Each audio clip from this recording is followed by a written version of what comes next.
how you do registration is there's two sides. You've got your current families and then you've got the new families, okay? If you're doing your current families, what you're gonna be doing is you always give them a calendar at the beginning of the year, and in the calendar it says like in March is registration. So everybody's got an eye on that, right? And at tour, you go through your calendar during the tour and you're like, da-da-da-da-da, this is all the stuff we do. And in March, we register for the upcoming school year or summer camp, okay? So like you're setting these seeds all along that March is when we register, okay? Or whenever that month is for you guys. But for us, it's March. And then what we do is also at the meet and greet. Again, we say it again at the meet and greet. And in March is when we register. So here we go along, and come newsletter time in about January, February, I'm starting to hit on registration. I'm starting to put in the newsletters. Don't forget that March is registration. Be sure to budget for $50 for preschool, $100 for kindergarten, or whatever your registration fees are. Because guys, like, budgets are a real thing to these families, okay? And like having $100 just pop out of nowhere, that one's a little bit difficult. But just, they know it's coming up. Like, just budget for it. And then what we do, this is what's so critical, guys. In conference time in February, that's why I do conferences before registration. I'm having that touch point again. I'm trying to seek out any kind of like, anything that they're upset about that I could, of course, fix, obviously.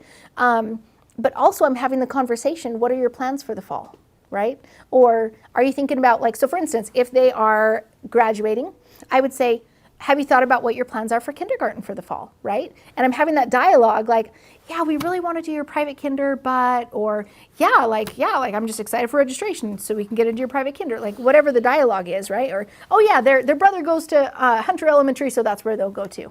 You immediately put them into buckets. Do you see? So you're starting to like try to just fill them out. Then what about the people who should be coming back though, right? Or summer camp. You could say, oh, and have you thought about summer camp? You're not saying, are you going to register? Have you thought about? Okay, what are your plans? Have you thought about what you're going to do? That's great. Okay, so anyways, but for the people who should be coming back, let's say they're in a 2-day class.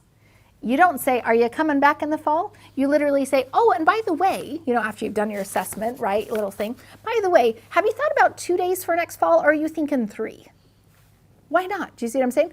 Oh my gosh, yes, I think 3, because, you know, they did 2 for first year, but we always said we'd go up to 3 the next year. Or actually, I'm thinking about 5 because I'm going back to work or whatever, right? You know, and then you could also, again, talk about summer camp. So does anybody else like hate the conversation about like registering and like, do you like me? Like, please say yes, you know, check yes or no.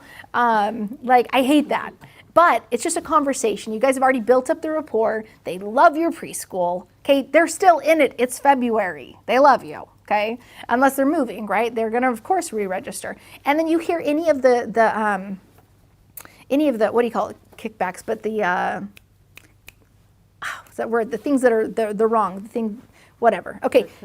Yeah, you hear any of their concerns, right? The things like, well, you know what? Yeah, actually, we really want to do 3, but we're kind of wondering that you can see they're on the fence, okay? Slide them, you know, push them over that fence, right? Use your words to figure that out.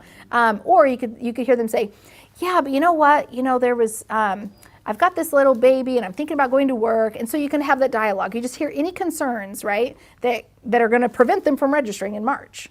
And so then you have a month to figure those out. Okay, so registration time, it's huge for me. I say there's a 2-week window.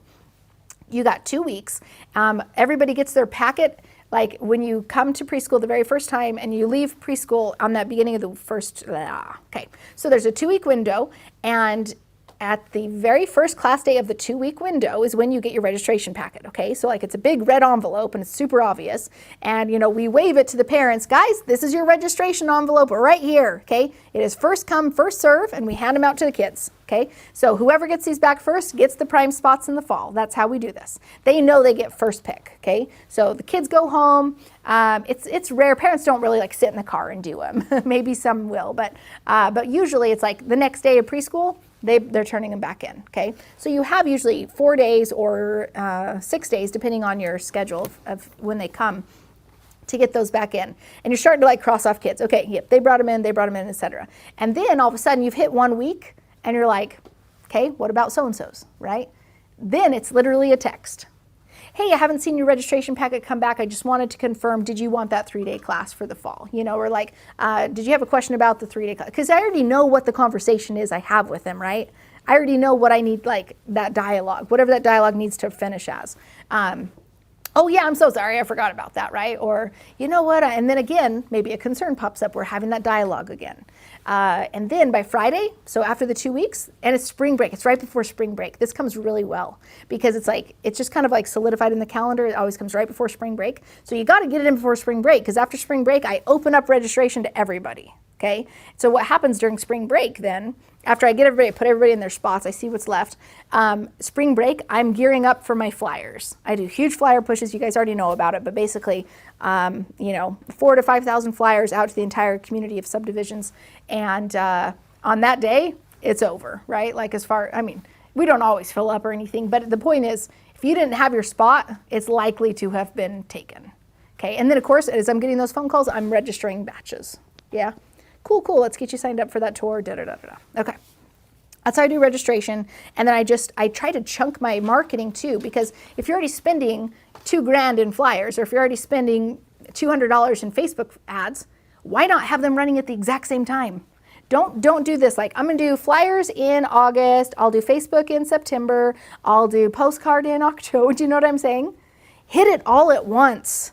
Make it everywhere in the community that this is when you're registering. It's in the grocery stores. You've got your flyers and everything in the library and the post office. Like, they should be seeing you everywhere during this period. I do 2 main marketing pushes, sometimes 3 depending, but the first one is always April 1st, right there. So that whole like 2 weeks of April, I'm everywhere trying to be in the community. I'm on Facebook, I'm in everywhere. I'm also doing the referral contest. Remember the referral contest of like, my parents are giving out these goodie bags, right? Okay.